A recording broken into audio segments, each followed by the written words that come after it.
Мэндүү Английн Лондон хотоос Ням Дэлгэр мэдчилж байна. Амар Мэндүү Монгол Улсын нийслэлд Улаанбаатар хотоос Мөнх Дэлгэр мэдчилж байна. За ингээд Монголоо ярьсан Монгол ярьсныхаа 26 дахь удаагийн дугаарыг эхлүүлж байна. За өнөөдөр бид нар Монголын нууц давчаа болон коронавирус орчин цагийн асуудлууд сэдвээр ярилцахаар болсон байгаа. За та бүхэн санаж байгаа ах өмнөх дугаартаа бид нар Монголын нууц давчаа Чингис хаан сэдвээр ярилцж байсан. Тухайн үед бол Монголын нууц давчааг бичсэн хүнийг нь тодруулж хэлж Чингис хааныхаа төрсөн он сар өдрийг бас тодруулж хэлж исэн.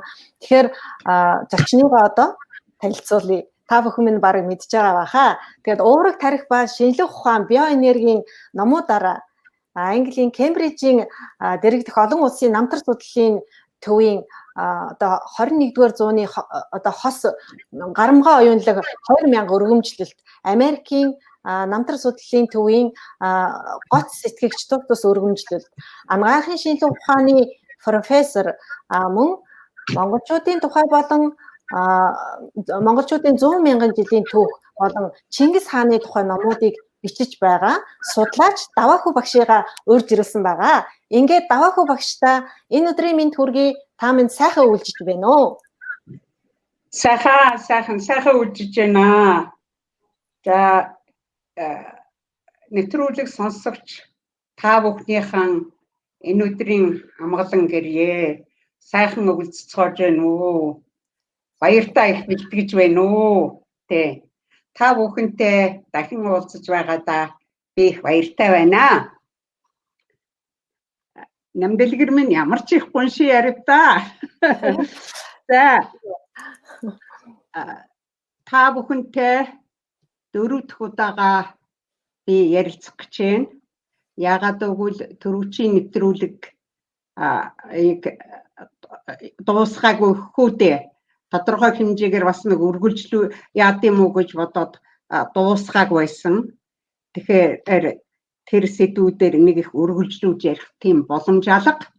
Тийм учраас би товч дүгнэлт хийгээд төрөвчийн нэвтрүүлгэн дээр төгсгөл болсон учраас хоёр асуудлаа тухайлбал Чингис хааны тухай яриа Монголын нууц давчаа хоёр асуудлаараа товч дүгнэлт хийж дуусгаад тэгээд орчин цагийн асуудал зарим нэг асуудлаар товчхон хэмжээний мэдээлэл өгье гэж бодож байна. За тэгэхээр нэг ийм зүйлийг ойлгох ёстой л доо. Би та бүхэнд Чингис хааны тухай ч юм уу нууц давчааны тухай за энэ хоёр нэвтрүүлэг бол ойн болж исэн. Энэ жил нууц давчааны 780 жилийн ой гэдэг байгаа. Төрөвчийн өдөр бол хааны төрсөн бахархлын өдөр гэдэг нэрийн дор явагдаж байгаа нэвтрүүлэг. Тийм учраас энэ хоёр нэвтрүүлэг орсон шүү дээ.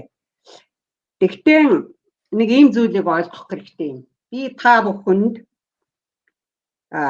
Монголын түүхийн асуудал Чингис хаан ч байд юм уу, нууц давчаач байд юм уу, аль нэгэн асуудлаар зүгээр л нэг хэлбээ холбоогүй юм яриад байгаа юм бишээ. Миний ярьж байгаагийн цаад учир утга нь гэвэл ердөө та бүхнийг агуу их эртний Монголын түүх рүү чиглүүлж зөвлүүлж өөрөөр хэлбэл бие халаах дасгалал хийж байгаамаа л гэж ойлгох хэрэгтэй.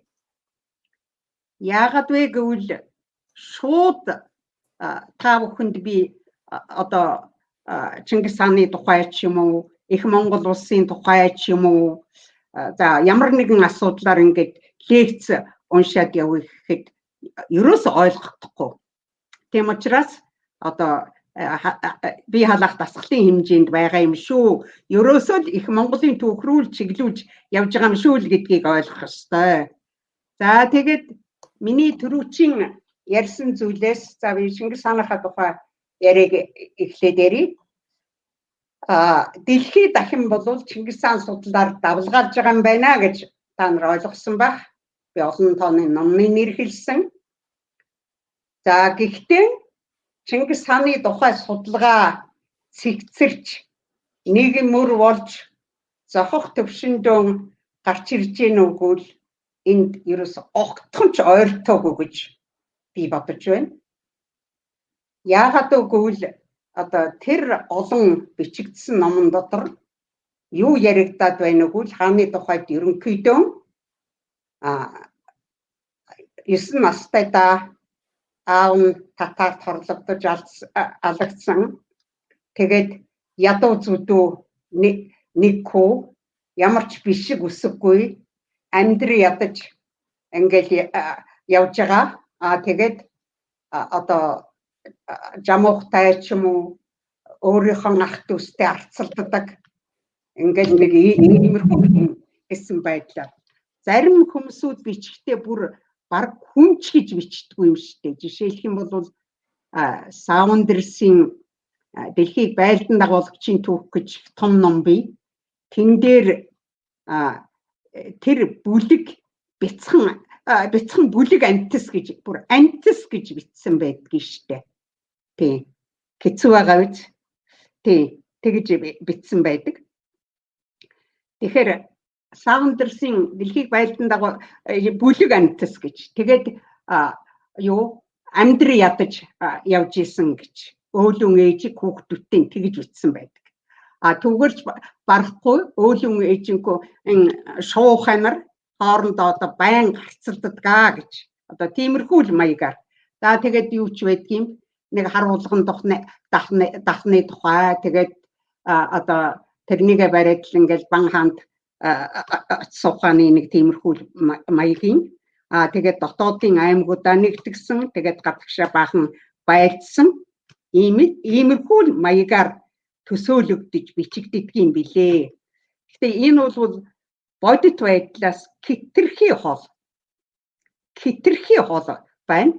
Би та бүхэнд хэлсэн Чингис хааны түүх бол Монголын түүхийн онцгой хэсгээ гэж. Чингис хааны түүхийг зөвөр гаргаж ирэх нь Монголын төдийгүй дэлхийн нийтэд чухал ач холбогдолтой юм гэдгийг хэлсэн. Тэгэхээр хааны түүхийн тухай хитрхи жижиг сажиг юм бичиж гин л да. Тийм байдлаас бол гарч иж болохгүй маа л гэдгийг хэлж байна. Тэрнийг би удаа дараа хэлсэн. 1000 хулганаас нэг адуу гаргаж авч болдгоо маа гэж. Өөрөөр хэлбэл сар үе олон юм дотроос нэг томоохон бодтой том юм гаргаж ирч чадахгүй гэсэн. За тэгээд би ер нь хатуухан хэлжил байсан да. Тийм. Голын ширэг дээр гаргамжаатай чөдөртэй байгаа морины ялаа идсэн хомин шиг юм хамаж иччихад Чингис хааны ном гэдэг байна. Одоо та юу гэж үзэж гин гэж он тайж химээх одоо даваа нямаас асуу яаж исэн. За энийг олон талаар илэрхийлж ирсэн. Тэгэхээр ерөөсөө хааны тухай юу бол үнэн бодит байдалд огтхон ч ойртохгүй байна л гэсэн тийм ойлголтыг авах хэрэгтэй. Тэгэхээр юу нь болохгүй байна гэвэл хааны намтар ерөөсөө тэндээс нэг сонин байдалтай тэр сонингуудаас нэг том хааны намтар огтхон ч цэгцрээгүй байна. Төрсөн өдөр цэгцрээгүй байна. Юуг нь харуулбал намтар нь ор цэгцрээгүй байна. За тэгээд хааны тухай маш их гүтгэлэгтэй байна. Боловсралгүй гэж зөвхөн монголчууд бодоогүй дэлхий даяараа гүтгэлж байна. За тэгээд хааны боловсрал, хааны цол хэрэгэм, хааны одоо үлдээсэн соёлын асар их өвүүд би та нарт хэлсэн шүү дээ. Асар их том онолууд байна. Нэгийг ч тайлаг байна гэж. За энэ бүхэн ерөөсөө нууц далд хിവэрэ байж байна. Тэгэхээр энэ бүхнийг та бид одоо хийх хэрэгтэй. Хоёрдугаарт хааны тухай бичигдсэн баахан гүтгэлгнүүд байдаг. За тэр сая хэллээ боловсралгүй гэсэн. Хоёрдугаарт анд найз жамуухыгаан хороосон гэж. Тухайлбал нууц товчондор маш тодорхой бичсэн байгаа. Тийм ээ? Кинонуудаар гардаг. Өөрийн хүсэлтээр цус гаргалгүй хороолоо гэж. Тийм. Энэ бол туйлын худлаа. Би маш их мөсгсөн. тэр Таян хаантай байлсны дараа хэдэн нөхөдтэйгөө салж яваад тэгээд аргал алж тагнын ууланд гарч аргал алж ижжагаад баригдаад ирээд хаанаас гуйгаад тэгээд цаазалсан гэдэг бол худлаа. Ор үндэсгүй гүтдэг. Учир юу вэ гэвэл 1206 онд их Монгол улсыг тунхаглахад Жамуух амьд байсан юм аа. Түүгээрч барахгүй их Монгол улсыг тунхаглахад хамгийн том үүргийг гүйцэтгсэн хүн. За тэн дээр бол Жамуухын эрдэм мэдлэг бол үнэнгүй одоо тодорч гарч ирдэг юм да. Энийг ингээд орхиё. За тэгэхээр одоо Жамуухыг хороосон гэсэн гүтгэлэг байна. За мэргэдийн дотлогооны дунд хэнийг орхиод явсан, бүр татныг орхиод явсан гэсэн юу байна? Унах моргүй орхисон гэж худлаа. Бүртэд морь байсан. Маш тодорхой бий. Бүр бугун халууныг имэйлүү, бушуу түргэн зутаарэ бүртмэн гэж байгаа шүү дээ. Тийм. Тэгээд бүрт өөрөө санаачлагаараа үлдсэн гэж. За тэгээд өшөө маш олон төрлийн одоо гүтгэлэг чанартай буруу зөрүү бичигдсэн зүйл асар их бий. Хааны амьдралд байгаа хар тоднууд. Тэрнийг нэг өрчлөн судалж, мөшгөж, ялангуяа гол юмнуудыг бол гаргаж ирэх ёстой юм аа. За тэгээд хааны боловсролын талаар би та нарт өөлөн ээжийн заасан хэсгийг товч ярьсан. Гэхдээ та бүхэнд ойлгогдоогүй.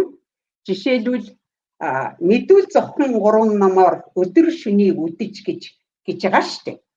Тэр чинь мэдүүл зохин 3 ном гэж юу байд юм бэ гэхэд энийг тайлбарлах нэг ч хүн байхгүй шүү дээ. Асар их судалгаа орж иж тэрнийг гаргаж ирнэ.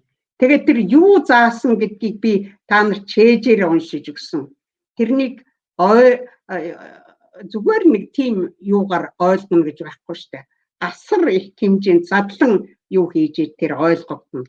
Тэгээд хааны боловсролын тухайд бол би ерөнхийдөө аавсхийн л ярьсан гэж хэлэх гэж байна. Тэгээд хааны 21 шинж, хаан эрдний 5 шинж. За тэгээд цааш нь агуу их юмнууд байдаг юм л да. Хаан хүний эзэмшил зохих мэдлэгийн тухай бол асар их юм би. Тухайлах юм бол одоо төрийг барихад оломлохгүй гэж, сүлжихгүй гэж, засахгүй гэж, устгахгүй гэж сахалхын 4 ертөнц гэдэг агуу их юм тайлбарлаж засахын заяа байхгүй хүн засаг бариулж хэрэг юун гэж. Тэр засахын заяа суулгана гэдэг чинь асар их хөх ертөнц ертөнц гэдэг юмыг эзэмшүүлнэ гэд одоо бид нар ор мэдэхгүй тийм технологи тийм юм би. За тэр бүгдийг би одоо та бүхэнд юу гэж ярих вэ? Хааны тухай маш системтэй тодорхой лекцүүд уншуулгах нь тодорхой болох байхаа. За тэгээд ийм л юмнуудыг тодруулах яах ёстой юм шүү дээ гэж. Тэгээд хаан бол энэ хүн төрлөختнийг засан тогтнуулахад асар их сургаал үлдээсэн хүн шүү дээ. Тэрнээс огтхонч одоо нэг бэлэг сургаал гэдэг юунууд л байна л да. Тэр том онлууд тэрнийг тайлах хэрэгтэй байна. За ийм юм хийх ёстой юм аа. Тэгээд Чингис хаан бол хаан эрдний дээж аяг гэж яригддаг юм да. Тийм. За ингээд би товчтон нэг иймэрхүү маягаар Чингис хааны тухай яах хэрэгтэй гэж. За тэр хийсэн бүтээсэн юм нь бол өөрөөр хэлбэл яагаад энийг яриад байна вэ гэвэл төр барьж байгаа хүний шалгуур бол өөр байх ёстой юм аа. Байжээ монголчууд. Тийм ч учраас Монголын төр хүчрэхэг байжээ. Монгол хүчрэхэг байжээ л гэж ярих гэдэг юм шүү дээ. За ингээд Чингис хаанд ээжийн зааж ирсэн нэг өчүүхэн би аавсгал хэлсэн. Цаашид өшөө кинхэн яаж юу сурсан. Чингис хаан гэхдээ өөрөө юу мэдэж сурсан тухай бүхэл бүтэн том тайлангаа тавьдсан хүн шүү дээ. Цагтай бол би та нарт чийжээр уншиж өгмөр байна. Одоо цаггүй юм чи яах вэ? За тэгээд би энэ дээр юу хэлэх гээд байна вэ гэвэл эртний Монголын боловсролын систем гэж агуу юм байсан юм аа гэдгийг сөхөж гаргаж ирэх гээд байна. Энэ Монголын боловсролын системийн тухай би Удаадарагийн боловсролын сайд төр засгийн нөхдүүдээс ер нь ярьж яхийг ер нь дуулаагүй юм байна. Ор юм байхгүй байсан юм шиг явдаг. Дэндүү агуу тийм боловсролын систем Монголд байсан юм шүү дээ. Тэргээр боловсролсон хүний бодит жишээ Чингис хаан одоо Сохотон бэхи хатан гэд ингээд зураад явнаа. За ингээд ерөнхийдөө ийм юмыг хэлье. Тэгээд ингэж Монголын түүхийн онцгой хэсэг гэсэн ганцхан хүний тухай юм яриад байна шүү дээ. Тийм. За ингээд иймэрхүү багцаанд яхад нэг Чингис хааны тухай нэг тойм мэдлэгтэй болох байхаа гэж би ингэж бодож байна. За хоёрдугаар асуудал бидний ярьсан асуудал тэр юу вэ? Над руу 2-3 хүн утасцсан би тэр улсуудад нэг хариу хэлээдхээ. Хамгийн гол нь юу гэж яриад байсан? Та Чингис хааны тэр төрсөн өдрийн юуг тооцож гаргаад тэгээд яг хэдний өдөр юу гэж гаргасан бэ гэд над руу хэдэн хүн утасгаад байсан. Тийм. Тэрний юуг би нэг хэлээдхья. За юу вэ л та? Энэ миний нөгөө сониндор би бичсэн гэсэн шүү дээ. Тэр сониндор байна. За энэ дээр юу гэж байна? 1162 оны 4-р сарын 19-нд төрсөн гэж гаргасан. За тэгээд 8 цагаан мөнгөтэй кий суудалтай улаагчин гахаа өдөр байж тэр өдөр гэж гаргасан. Тий. За тэгээд маш тэр тооцоо их нарийн штэ. Ерөөсөн энэ эртний Монголын тоолыг Григорийн тоолол лалын одоо хижрийн тоолол насагийн тоолол эднэрийг хооронд нь бие хооронд нь шилжүүлэхэд бол бас нэлийн мэдлэг ордог юм аа. Тийм. Энэ сониндор бол нэлийн тодорхой байгаа гэж хэлж байна. Тэгээд бас их сонирхол та ер нь тэгээ юу гэж гаргасан бэ гэсэн нэг юм улсууд яриад байсан да. Би одоо жишээ болбод нэг жоохон юу хийж өгье. Тэ.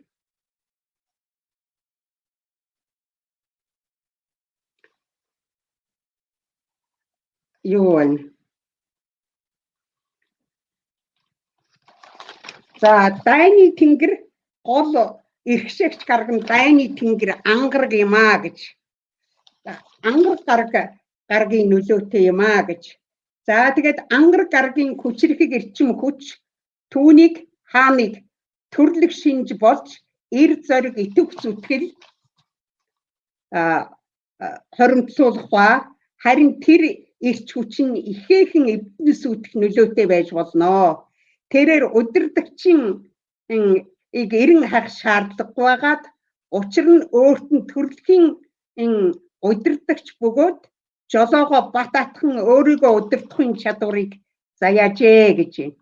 Хааны үзэл бодол ер улсын бусдаас ялгарх агаад ямар шин үзэл бодлоор дүүрэн байдаг нь өөрөө шин бодол шин санаа үйлдвэрлэгч генератор аваа гэж. За ангараг гаргийн нөлөөгөөр тийм байна.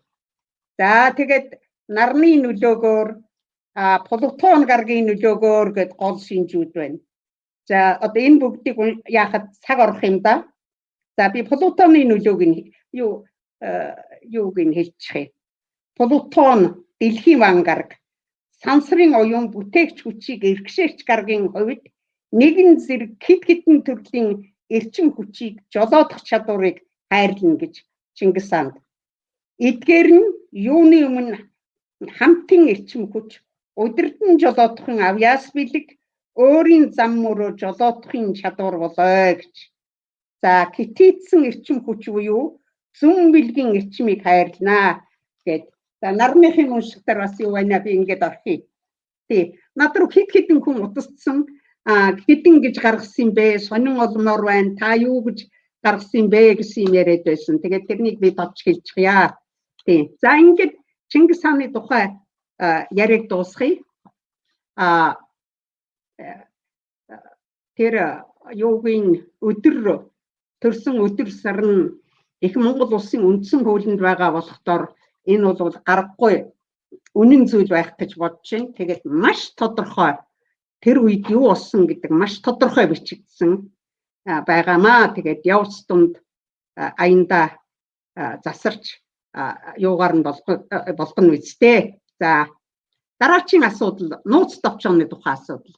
Нууц товчондор ийм л байна л да. Анх нууц товчоог 1917 онд Бодлоготбаатар гүн Цэнд Монгол хэлэнд хөргүүлсэн. Түүнээс хойш 103 жил болж байна. Тэгэд бид чинь 100 гаруй жил ганц номтой ноцолдол гэлдэрч улсууд шүү дээ. Тэгээ одоо судалж байгаа дүр эсгээд гэж хэлмээр байна би. Тэ. Яагаад тэгж хэлж яана вэ гэвэл одоо хүртэл хэн битсэн, хизээ битсэн, яасан, яаж хасагдад танагдсан, яаж дурын юугаар өөрчилсөн. За тэгээд өөрөөр хэлбэл нууц товчооны нууцад огтхонд зорчиж чадаагүй учраас би одоо дүрсгээд гэж хэлэхээс өөр арга алга л да. Бүхэл бүтэн улсаараа ганц номтой 100 жил ноцолцоход юм байдалтай байхад тийм учраас би та бүхний цагийг өргөхгүй тулд цагийг та нар маш их цаг алдаж штэ 100 гаруй жил. Би хэн битсэн, хизээ битсэн, яах гэж битсэн тодорхой хэлсэн.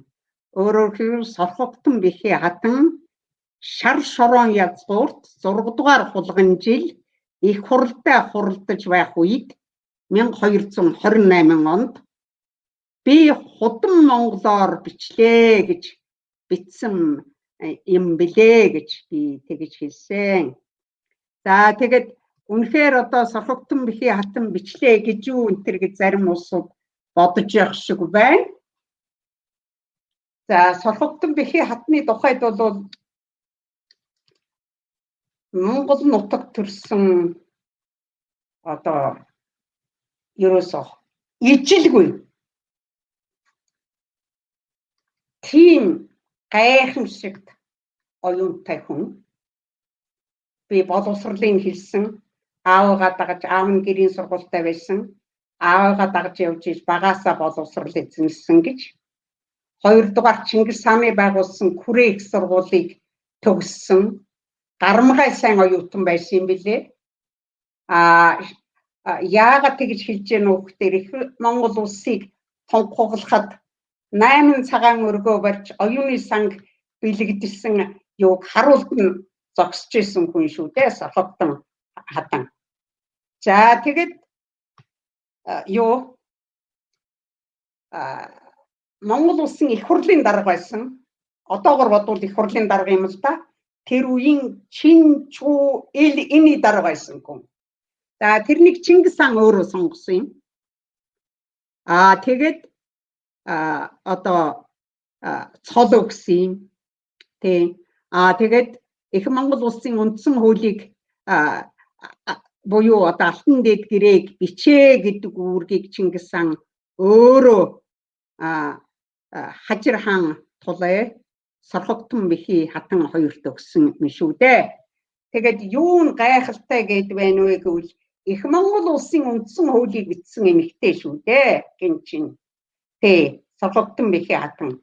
Тэгээ хамгийн наацхан юм нь одоо нууц товчоо хамгийн ихний бичсэн ном. Яагаад өөрөөр хэлбэл нууц товчооны судалгааг төрөксүүлэх гээд байна вэ гэвэл 100 гаруй жил ингээд цагаа алдаж байна. Цаан чин Сорхогдсон бэхий хатны бичсэн түүнээс агуу энэ хүн төрөлхтнийг яаж авч явах юм? Нийгмийг яаж залзуулах юм? Төрийг яаж авч явах юм?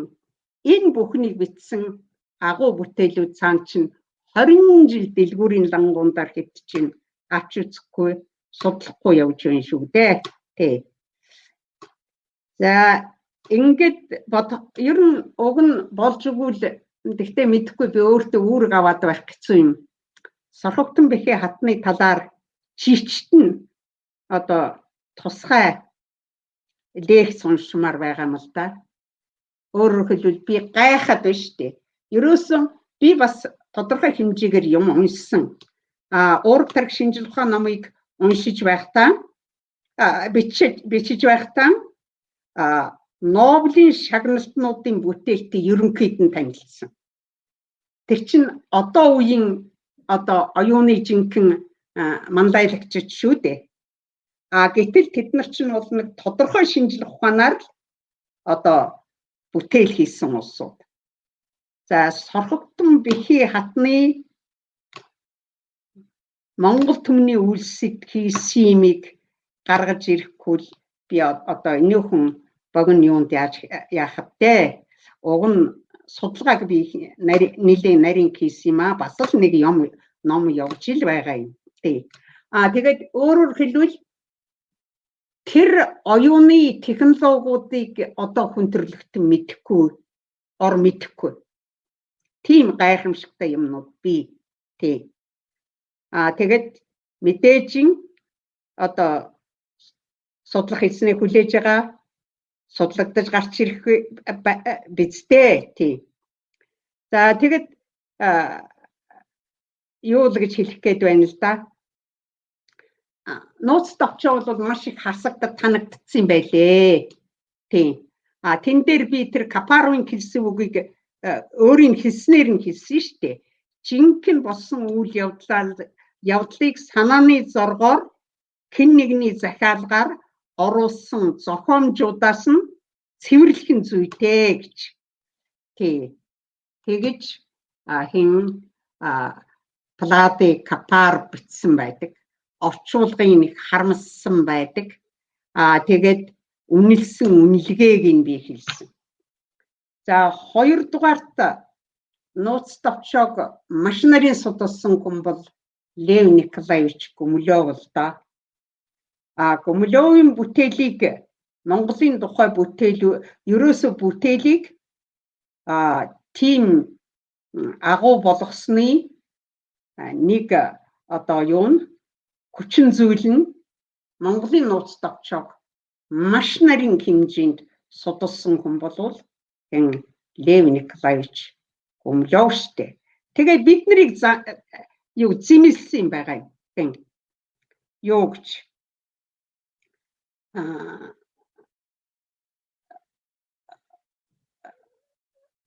Кодны орчуулгаар нууц товчоог хэвлэгдснээс хойш түүний бодит эсхийг Монголын судлаачид одоо хүртэл гаргаж тавиагүй байна гэж. Тэрнийгээ 190-аас үүдэлтэй хаант улсын эрэлт номондоо тэр ном анхудаа 1970 онд хэвлэгдсэн ном шүү дээ. Козен 1941 онд орчуулсан. Тэгээ 30 жилийн дараа монголчууд энэ юуныхаа тухай юу ч гаргаж тавихгүй байх гэж. Өөрөөр хэлбэл монголчуудын хуурамч түүхэл гэж үнэлсэн юм л да. Энийг та нар юу яаж байгаа вэ? Би их ноцтой юм хэлж байгаа учраас юуг нь хэлье. Сууяранаас үүдэлтэй хаант улсын эрэлт номын 295 дугаар хуудсандар бай. Гумилев. За тэгээд 70 онд Гумилев тэгээ хэлсэн байхад одоо 2020 он болоод тэрнээс хойш дахиад 50 жил болж байхад бид нар бах байдгаараа л байж гин шүү дээ. Тийм ээ. Ийм учраас би та бүхний цагийг идэхгүйгээд цаг алдаж гин гэж үзээд хэн битсэн яаж битсэн яасан гэдгийг шулуухан шууд хэлж өгсөн. Тэгээд одоо Монголын нууц товчондор бол яамаар байна гэхээр маш сайн гэхдээ ер нь бас олигтой судалгаа алгал да. Яагаад ингэж байна гэхээр зэрэг нууц товчоог ерөөсөө гол агуулгаа судлахгүй шүү дээ. Нууц товчооны гол агуулга хэн битсэн, хизээ битсэн, яасан, юу нь болохоо байчаад би зөндөө баримтууд байна гэдгийг хэллээ шүү дээ. Ингэж гол агуулга руугаа ороогүй орчуулгын сайн муу, орчуулгын тухай эсвэл одоо Монголын нууц товчоог судлаандаар байгаа газар орны нутгийн нэрч гэдэг юм уу, эсвэл нууц товчонд байгаа хүний нэрч гэдэг юм уу, эсвэл одоо ийм юунаас ингэж унших ёстой гэж ингээд тойроод ингээд яваад байхаар уг үндсэн асуудал руугаа огтхон ч орж чадахгүй байна. Тийм учраас нууц товчооны нууцад бид нар зорчоогүй. Тийм учраас одоо би судалсан дүр эсгэж байна гэж ингэж хэллээ. Энэгээр асар их юм хийсэн улсууд би тэрнийг үгүйсгээгүй шүү. Зөндөө олон орчуулсан улсууд бий. Нууц товчоог нарийн шинжилсэн одоо хэн цэрэн судамгай байна. Би тэр бүх бүтээлүүдийг за хэн Чоймоо багш байна. Маш олон бүтээлүүд бий. Ерөөсөн уг ном чинь хасаад танаад өөрчлөөд буруу болсон, ихэн бүлэнгэртэй болсон болохоор хичнээн юм хийгээд бид нар буруу юмдаар л эргэлдээд байна шүү дээ. Тийм. Тэгэхээр ихэн бүлэнгэртэй бол адаг бүлэнгэртэй л болчихно. Тэгэхээр нууц товчоонд орон хилцүүлэг хийгээд бүр нарийсгаад яг юуг нь авах юм цомхон болгоод өөрөөр хэлбэл цэгцлэж чухал шаардлагатай байхаа гэсэн тийм саналыг би тавьж байна нууц товчооны хувьд. За тэгээд 780 жил гэдг нь бишээ гэдгийг би хэллээ шүү дээ. 1228 онд бичигдсэн. 28 гэдэг чинь сүүлдээ 8-ын тоо чинь шорон болгон жил байхгүй юу? Шар шорон язгуур 6 дугаар болгон жил. 6 дугаар гэдгийг тэр хааны төрсөн өдрийг бичсэн тэр сонингоос л эртний Монголын тооллыг яаж тоолдгийг би тэн дээр л юу яасан да их тодорхой бичсэн дээ. Тэндээс л тоолно л доо. Тэгээд ингээд ерөөсөө юу ч цэгцэрэхгүй л ингээд яваад байна л да. Одоо тэгэхээр ийм байдал байгаа юм чинь оюутан сурагчид хүүхдүүд юуг нь ойлгох юм бэ? Авахыг аваад цэгцлээд хилцүүлэг хийгээд нэг тодорхой товч юу болгоод тэгээд сурах бичгтээ оруулаад одоо тэгээд тэр нууц товчооны хэлийг судалдаг нь, газрын нэрийг судалдаг нь, хүний нэрийг судалдаг нь дураараа судлаад явна биз? Үндсэн агуулган цэгцлээд орчих нь зөв юм болов уу гэж би тийм л санал тавьж байна л да. За ингээд би санаагаа түрүүн хэлсэн. Ер нь бид үндэсний түүхийн боловсролоор их дорой байна шүү дээ. Манай түүх дэндүү гуйрсан байна. Маш их гуйрсан байна. Тэгээд ч ерөөсө түүх заасангүй. За нэг үе хувьсгалт намын түүх зааж явсан. Жишээлбэл намайг оюутан байхад 61 онд би намын түүхийг үзэж байсан. За тэгээд түүхээс маш их холдсон. Тэгэхээр бидний ой санамж гэдэг эрэхтэр 70 ухамсарт бидний түүхийн юм ерөөсө байхгүй болсон байна. Тийм учраас яриа байхгүй түүхэн дээр л нэгдэн штэ. Түүх чинь стратегийн асуудал. Оюуны хамгаалтын монголчуудын дархлааны асуудал. Энэ чинь ганц эмээ би ч яриад байх юм биш. Түүхээ босгож ирэх нь төрийн асуудал шүү дээ. Нилээн шуурхай явмаар байгаамаа. Тэ. Тэгээ би хэлсэн бид одоо түүхээ мэдэхгүй байна. Би та нарт хэлсэн шүү дээ. Алтан ургаас эхлээд л алтан ураг гэж юу хэлдэм бэ гэд. Тэ. Тэн дээр монголчуудын генийн онцлог, монголчуудын газар нутгийн онцлог, дэлхийн зулай, дэлхийн квиз гэд 2 дугаар ярилцлагандараа би ярьсан. За тэр бол асар их юм яригдана. Асар том сэдв. Маш олон хэдэн лекцээр яригдана. Тэгэхдээ бид нар ерөөсөө дөнгөж л би юуг нь хэлээ. Би та нарт би халаах дасгал хийж байгаа гэдгийг хэлсэн шүү дээ. Тийм. За тэгээд алтан ургаас өгсүүлээд монголчуудын онцлог, монголчуудын генийн онцлог. За тэгээд юу их Монгол улсын тухай, Чингис хааны тухай, одоо Ахуйт төр. За тэгээд ер нь эртний Монголын түүх бол ердөө ор байхгүй штэ. Ингэж болох яахгүй баха. Тэгээд одоо ийм л бодлын үүднээс л би та нарт ийм яриад байна л да. Түүнээс би та бүхэнд одоо өөр сонин лекц уншмаар байна шүү дээ. Жишээлх юм бол монголчуудын оюуны чадварын онцлогч гэдэг юм уу? Юун төлөө би тарих судлаа? Тархиндаар гарсан тарих судлалдаар гарч байгаа шинэ нээлтүүд гэдэг юм уу? Тарих судлалдаар гарч байгаа шинэ нээлтүүдийг боловсролд руу яаж ашиглах вэ? Сургалтанд яаж ашиглах вэ гэдэг юм уу? Ямар ген юуг удирдах юм гээд ингээд ярьдаг ч юм уу? Эсвэл одоо тархиндаар гарч ирж байгаа нейрофизиологийн нээлтүүдийг ангаах ухаанд яаж ашиглах вэ гэдэг юм уу? Энэ мэдрэлийн одоо нейронуудыг хоорондоо холбогдож байгаа байдлыг чинь сулруулдаг, чангалдаг хүртэл тийм туршилтуудыг хийгээд одоо маш олон чухал зүйл дээр энэ мэдрэлийг эмчлэхэд ашиглаж штэ. Одоо ийм лекцүүд уншдаг ч юм уу? Эсвэл одоо орчин үеийн сэдвэр ажилтны 4-р хувьсгалын тухай ч юм уу? Би бол та нарт тийм лекц уншиж юмар байна. Гэтэл тэр бүхнийг хайчхад яагаад ингэж байна вэ гэвэл Монголынхоо түүхийг чиглэж монголоо жоохон мэдэхгүй бол болохгүй байна л гэсэн юм яриад.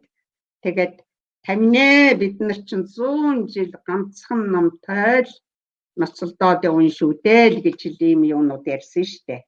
За ингээд энэ хоёр асуудлыг тавчхан яачи дуусгачих. Уг нь боломжтой бол маш цэгцтэй ганц нэг цагаар товч тодорхой лекцүүд болгоод ингээд уншаад явчих юм бол Монголын түүхийг нэлээд сайн ойлгоно. Түүнээс хувь хүн ганцаараа судлаад мэднэ гэвэл ер нь бүтэхгүй асуудал. Ялангуяа эртний Монголын түүхийг судлахад бол наан нь маш их юм мэдэх шаардлагатай. Эртний Монголын гүн ухаан гэдэг чинь их өндөр эренбийн мэдлэг шүү дээ. Их өндөр эренбийн мэдлэг. Тэгэхээр наан нь чинөө юм мэдчихэж тэгээд тэрнийг нэг хагас дутах ойлгох тийм юу руу орно шүү дээ. Тийм учраас одоо тодорхой уг нь лекцүүд энэ дээр одоо эрдэмтэн мэрэгд санаачлаг гаргана үстэй. Тийм. Тэгтээ маш системтэй товч тодорхой юу яах хэрэгтэй. Тэгтээ эртний Монголын түүхийг судлана гэдэг бол маш хэцүү. Хүн хэлж өгөх нэг ч хүн байхгүй. Маш их цаг орно. Цаг орно. Тэгээд тэр бүхнийг ялган салгаж ойлгоно гэдэг чинь бол маш олон жилийн хөдөлмөр. Одоо жишээлбэл наацхийн за тэр эртний Монголын түүхийг бүр хайчих. Ердөө нэг наацхийн 13 дугаар зууны ядчил нэг их Монгол улсын тухай, нүүдлийн соёлын тухай, Монгол гэдэг нэрийн тухай, Ахуйт төрийн тухай, төвшин сайхан гэдэл ингээд нэг ийм юунуудыг л ядаж нэг жаахан гадралчихмаар байна шүү дээ. За ийм байна. Тэгээд эрдэмтэн мэрэгд маань одоо санаачлаг гаргах байхаа гэж би бас бодож байна. За ингээд энэ хоёр юу яачаа. Ярьж байгаа зүйлээ дуусгачих. За дараагийн орчин үеийн сэдв гэсэн нэг юу байсан баг. Зарим нэг товчхон юу хийчих. Энэ жил хэцүү жил байна, хүнд жил байна. Энэ тетэмт вирус гэж нэг шинэ вирус гарч ирж хүн төрлөختнийг түгшээж сандаргаж байна. Тэгэхээр зэрэг ер нь хэцүү хүн үе байна л да. За тэгэхээр би бас 20 тооны тухай бас нэг ганц нэг санаа та нарт хэлэх нь зүг баха. Энэ 2020 он бол нэлээд л хүнд чухал жил л дээ. Гэхдээ Монголд бас их онцлогтой байх хэрэгтэй. 20 гэдэг чинь 20 цагт зогсоо гэсэн үг юм шүү дээ. Энэ бол орчлонгийн нэг их том мөчлөг байдгийг. Орчлонгийн нэг маш их том мөчлөг бай. Маягийн зурхаа энэ 20 катон гэдэг юмдаар үндэслэгдсэн байдаг. Өөрөөр хэлбэл 20 давтамжинд орчлонгийн их том мөчлөг гэж хэллээ шүү дээ. За тэгтээ 20 тоонд юундаар. Тэгтээ Маягийн зурхаа генийн маш нарийн өндөр мэдлэгийн дээр од гараг ирэхээс ордгоо зөвхөн гений мэдлэг дээр үндэслэсэн байт юм аа. Тэгэхээр яагаад гинт Мая руу ороод явчихдаа гэж бодож байгаа бах. Маягийн тоол бол эртний Монголын одоо тэнгэрийн тоол юм байна гэдэг бол нэгдсэн. Тэгээд Маячууд бол эртний монголчууд юм байна гэж Чехийн эрдэмтэн Градиличка судалсан давлын ясны хэмжүүрээр за маш олон эрдэмтэн судлаад Маячууд бол Төв Азиас ирсэн эртний Монгол удмын хаан гэдгийг баталсан шүү дээ. Мөн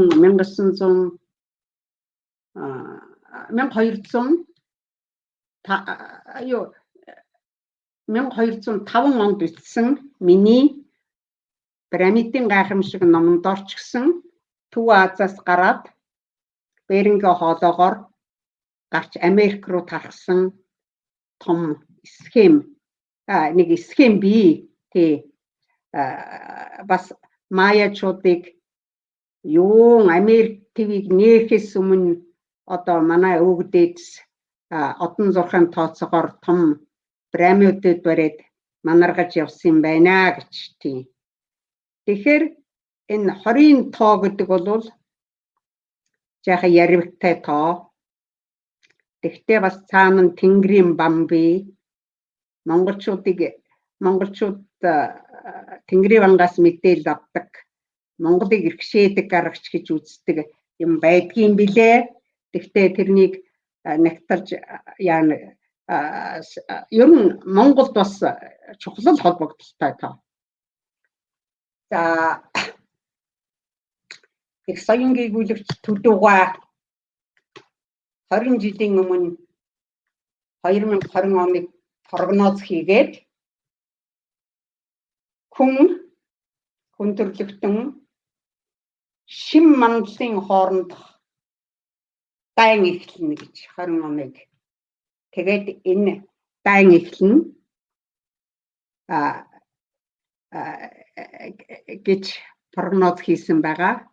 Тэгээд энэ бол нийт одоо хүн төрлөختөнд зөвшөөрөн хүлээгдэнэ гэсэн том прогноз биелдээ. Ер нь Төдөгваг нэлээд юутай прогноз хийсэн байна гэж би боддог юм аа. За ингээд 20 тооны тухай ер нь 20 тоо агуу юм шүү, том мөчлөг байд юм аа гэсэн санааг би хэлчихье. За тэгээд коронавирусны тухай, тетэмт вирусны тухай би Монголын 100 мянган жилийн түүх тэрэлж бичиж байгаа гэж та нарт нэг юм яриад байгаа.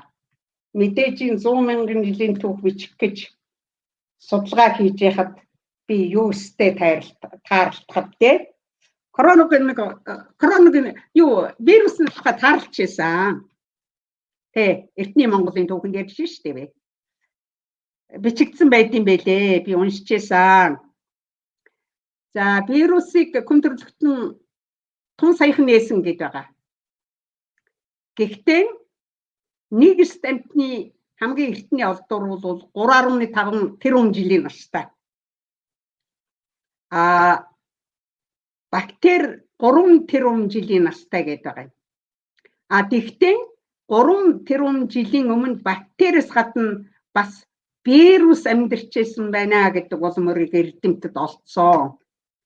Тэгэхээр мин эртний юм билээ. Тий, вирус. Тий. За ингээд ихэд юу юм битсэн байх юм билээ. Далайн гүний ёроол байдаг юм байлээ. Далайн одоо бүр гүн харанхуй ёроолд көхөр устравч метанаар хоолдог. Бүхэл бүтэн халин мэдээч ханад садахгүй. Тоо томшгүй гэж хинч тоог нь тоолж барахгүй. Тим вирус бас болоогүй зовсон сүнснүүд гэж байгаа юм байдгаа гэж. Тэгээд тэрнийг болж игэл юу н гаргахгүй тэнд нь л одоо байлгах хэрэгтэй юм л гэсэн санаа байдаг юм да. Тий. Тэгвэл тэр бол далайн ёроолын галтуул дэрлэж тэр хавцаа байдгийн билээ. Тэгээд далайн галтуулын итгэвчил юу цунами том хүчтэй хар салхинууд за тэгээд орчин цагийн замбраагүй далайд хаяж байгаа хаягдал цацраг идэвхэд бодис энэ юмны нөлөөгөөр далайн гадаргадаар л гарч ирдэг юм билээ л дээ. Тэгээ маш их түргэн мутацдаар ордог гэж. За тэгээд тэр бүгдийг би яриад яхаа. Тэгэхээр вирусыг нэг ийм юм яриад байгаа юм л да. Хоёр янзын вирус байна гэж. РНК агуулсан, ДНК агуулсан гэж. РНК гэдэг нь рибонуклеин хүчил гэсэн үг. ДНК гэдэг нь дезоксирибонуклеин хүчил гэж. Тэгэхээр нин эртний вирусууд РНК агуулдаг. Мэдээллийн сан нь РНК дараа агуулгадж байдаг. Нэлээд сүүлийнх нь бол ДНК дараа мэдээлэл нь агуулгадаг. Тэгэхээр ДНК гэдэг чинь юу байд юм бэ гэхээр юу шүү дээ? Эволюц хөгжлийн хэлхээсний архив. Тэгж л ойлгох хэрэгтэй. Бүх юм тэр үн дотор хоримтлагдана. За ингээд би вирусны талаар юуны талаар нэг их олон юм яриад яхад те. Энэ дээр хамгийн гол нь хооллолт нь их өөр юм байлээ. Мутацид орох нь маш түргэн мутацид ордог. Мутацийг өдөөгөөрүүд нь нэлийн өөр байж болох талтай юм билээ. За тэгэд юугаа тэр асар их түргэн төр хугацааны мэдээлэл авчаал юугаа солиод байдаг л тийм л эдийн байлээ л дээ. Тэгэхээр энийг тайлбарлахын тулд бас асар их юм хэрэгтэй болно. Тий. Ерөөсө байгальд чинь өөрөөр дэлхий газар нутаг чинь бүхэл юмыг архивлчих юм штэ. Ой санамж. Юугаар ярих юм бол мэдээл агуулж байгаа л гэсэн үг л дээ. Мэдээл агуулж байгаа л гэсэн үг. Тэгэхээр яаж явж энэ байгалийн үзэгдэл нийгмийн үзэгдэл болж өдөөгдөж гарч ирдэм. Тэгээд яаж байгалийн голомтод юу болд юм бэ? Тийм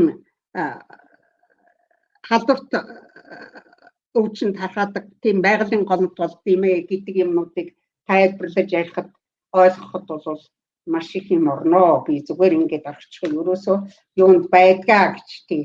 Тэгэхээр яаж байгаа байх л да. Эртний Монголын хүн ухаан гэж хад вирус гэж яриад байна юу яриад байгаа юм бэ гэж бодох байх л та. Эртний монголчуудын генийн тухай мэдлэг бол тангахай шүү дээ. Би сая зохис хэлсэн майячууд зурхаагаа ген дээр түшгэлт юм а гэж. Өөрөөр хэлбэл энэ бол ургийн эхийн хэвлэлд байгаа төддөх 7 хоног гэж. Тэр 20 мөчлөг тус бүрийг төддөх 7 хоног төдөөс төд хүртэлх 7 хоног гэд. Тэгээд тэр үед нь генийн хөгжил яаж явж ийдیں тэн дээр үндэслэж тайлбарладаг генийн асар их мэдлэг орсон тийм юу байдаг юм блэ. Тэгэхээр би тэр майячууд чинь монголчууд гэж хэлсэн л дээ. Ерөөсөө тэр майячуудын юм дотроос би одоо энэ алтан дээд гэрээнд байгаа юм уу эртний монголын бас нэлээд хэдэн үг олсон. Тий зарим юмнууд нь өгнүүд нь бол шууд байж идэм билээ. Жишээлбэл одоо могой гэдэг мөчлөг юу хамгийн их шүтдэг юм. Одоо бүхнийг мэдгчил гэсэн юу л да. За тэгээд тэр 20 катууны юмыг тэр болгон тайлбарлаад яг уу ер нь юундаар 20 хоногийн давтамжтай цикл дээр үндэслэдэг. Тэр нь цаанаа генэт юм байлээ. Тэр нь явж эртний монголын тоол юм байлээ л гэсэн юм байна л гэдэг юмыг л би та нарт хэлж байгаа юм. За тэгээд юу гэж хэлэх гээд байна гэвэл амархан мутацд орж ийн гэдэл хайцгаагаал байна л да. Миний хэлэх гээд байгаа юм юу вэ гэвэл ерөөсөө энэ коронавирусны тухай ганцхан шинжлэх ухаанаар тайлбарлахын арга байхгүй. Ганцхан одоо ангаах ухаанд ч юм уу бэр судлаар тайлбарлахдаггүйгээр юм шиг байна шүү л гэсэн тийм санааг хэлээд орчихъя. Шаардлага байгаад яах юм бол одоо хэлж болох юм аа. Тэгэхээр тэр мэдээлэл нь ДНК, РНК гэхтэр чил 70 ухамсар руу ороод явчихсан юм шүү дээ. Ерөөсө 70 ухамсар гэдэг чинь ген юу хоёрын холбоосыг л ухамсар ген хоёрын холбоосыг л явагдаад байгаа юм шүү дээ. За ингээд би юуны талаар вирусны талаар яагаад ингээд ярьчихваа гэхээр бид төгшөөртэй байна, хүндрэлтэн төгшөөртэй байна. Олон сар тогтоом барьж чадлаа. Манай юунууд за миний олон шавнар байд юм шиг байлээ. Би ангаахын багш байсан хүн гэж ярьж ирсэн. Ингээд олон сар тогтоом барьж одоо өөрийнхөө мэрэгжлийн хариуцлагыг өөрч тэр хүнд хариуцлагыг тээж явсан эмч нартаа бас баярлж явдаг шүү гэж шавнартаа хэлмээр байна. Бас энэ үнд зүтгэж байгаа бусад одоо олон хүмүүсүүд баярлалаа гэж хэлье. За тэгээ яагаад энийг ярьчихваа гэхээр би ийм юм хэлэх гээд байна л да. Хүмүүсүүд их төгшөөртэй байна. Төгшөөртэй байхаас ч арга байхгүй. Тэгэхээр битгий төгшөө гэж хэлмээр байна. Их төгснөөс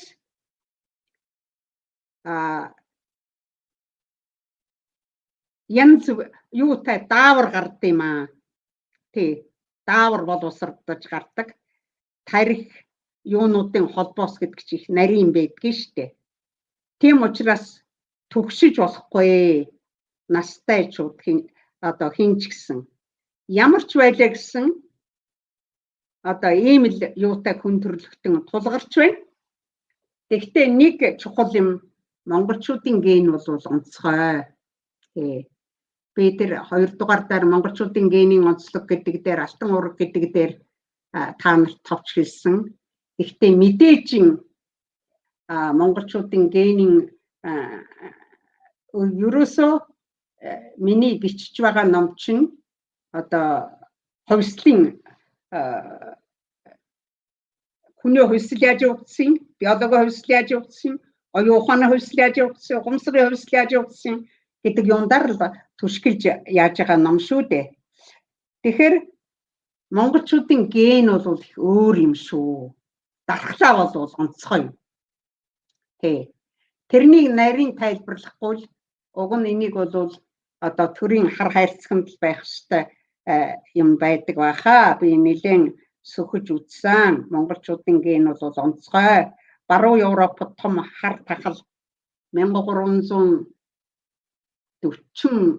оноос 1353 оны хооронд том хар тахал гарч ирсэн юм байлээ. Олон одоо тахал гарч ирсэн юм билээ. Тэнд нэг тосгоны улсууд бүгд нас барсан. Тэгээд нэг эмэгтэй үлдсэн. Тосгоныхоо аварч чадаагүй ч гэсэн оршуулсан, чадах ядахаараа ганцаараа гүйсэн. Тэгээд эцсийн эцэс тэр хүн хүнүү хүн байсан юм билээ. Тийм. Их сони юмнууд яаж яд юм аа. Монголчуудын ген онцгой шүү та бүхэн минь. За энийг тийм учраас гендэнэд төр засгийн ачуулж байгаа арга хэмжээг ёсчлон биелүүл битгий их төгш бас 50 бай монголчууд юуг ялнаа. Тэ ялна. За тэгээд нэг иймэрхүү юмыг хэлье. Тэгэхээр юу байна л да? Бас нэг ийм зүйлийг хэлэх ёстой юм. Идэж байгаа хоол ундны талаар. Би вирусыг ер нь далайн гаралтай байхаа далайн их гүн харанхуй ороод гэж байгаа шүү дээ. Далайн гаралтай сарсан баг байхаа л гэж яриад байгаа юм. Гэхдээ далайн гаралтай вирус байдгийн билээ гэсэн юу санаа яриад байна шүү дээ. Тэгэхээр энд нэг онцгой юм хоол ундаа их анхаарах хэрэгтэй юм аа. Хүмүүсийн хоол их монголчуудын хоол их даяарчлагдсан. Анхудаа нөгөө хөлөг онгоцуудаар далайн гаралтай хоол амтлагчдыг баруун Европ руу зөөж авчихснаас л энэ дэлхийн хоолны даяарчлал эхэлсэн байгаа юм шүү дээ. Тийм. Тэгээд одоо маш их даяарчлагдсан. Тий. Даяарчлагдсан. Байгалийн гэж би даяарчил чинь маш их олон хүчин зүйл биш шүү дээ. Тэгэхээр монголчууд энэ хоол хүнсэнд их онцгой анхаарч ирсэн юм аа. Өөрөөр хэлбэл 7 хүрдтэн амтэн одоо 5-аас 7 хүрдтний л юугаар хоололж ирсэн. Өөрөөр хэлбэл одоо малынхаа сүүгэл ууж ирсэн, малынхаа махыг л идэж байсан. Тийм монголчууд чинь элдв юмны махныг иддэггүй юм шүү дээ. Жишээлбэл биеийнээ барьж иддэг амтны махыг иддэг байсан. Загас жарахаа. Өөлөн ээж загас жарахаар хооллоо гэдэг худлаа шүү. Тий. Өөлөн ээж хоолндоо юу үлдэж ирсэн би та нарт одоо бас уншиж өгмөр л байна. Надаа заваалга. Тий. Цаг алга. Тий. Тэгэхээр гахаа махыг иддэггүй. Тий. Янз бүрийн энэ өөр одоо гарлын тим юмар нэг яадгүй юм штэ тийм. Гэхдээ хоолнд орон гэхдээ орчин цагийн хүүхдүүд бол одоо мэдээж юу шүү дээ. Тий. Өөр болчихчихл дээ. Ер нь хоолнд ор анхаарах ёстой. Монголчуудын хоолтын дэглэм бол маш их нарийн юм аа. Тэр нь ч бас монголчуудыг ачиж ирсэн талбай. Анхны одоо мал аж ахуйг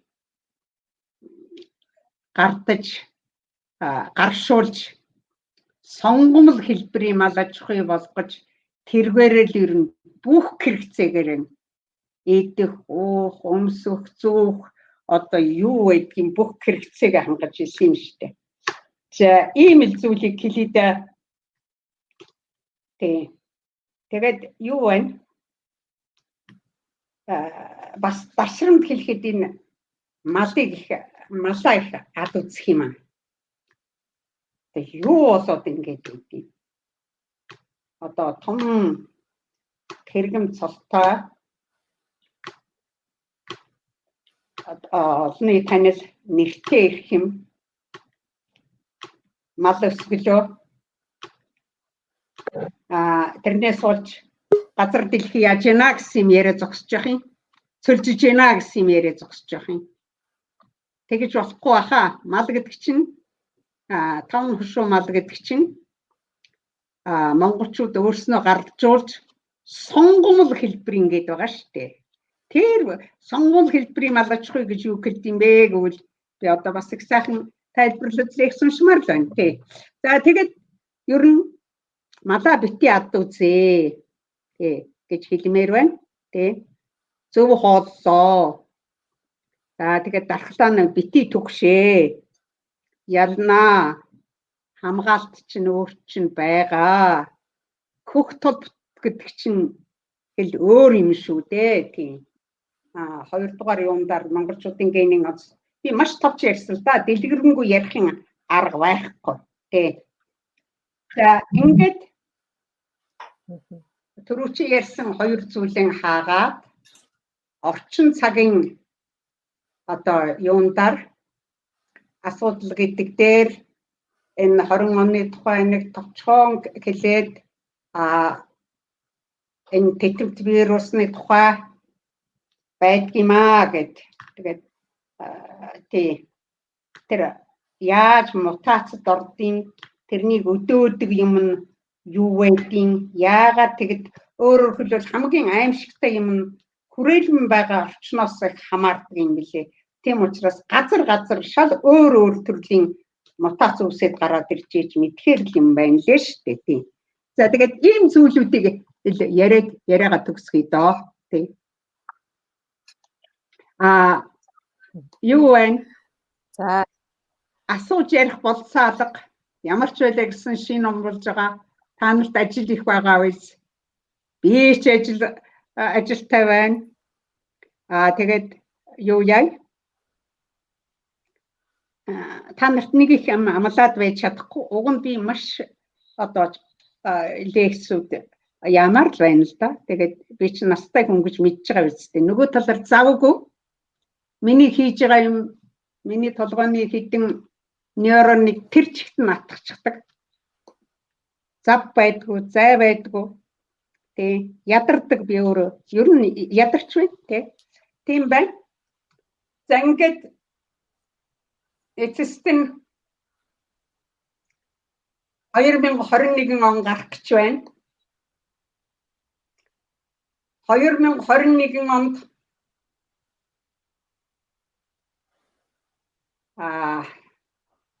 монголчууд Ахимсын Монгол гэдэг агуу нэрээр дэлхийн парламентод за нэгдсэн үндэсний байгууллага байх л да бүртгэгдэн гэж мөн төдөөгүй маань прогнозлсон. Ахимсын гэж юу хэлээд байгаа юм бэ гэж байгаа. Энэ их тархтай Монгол гэсэн.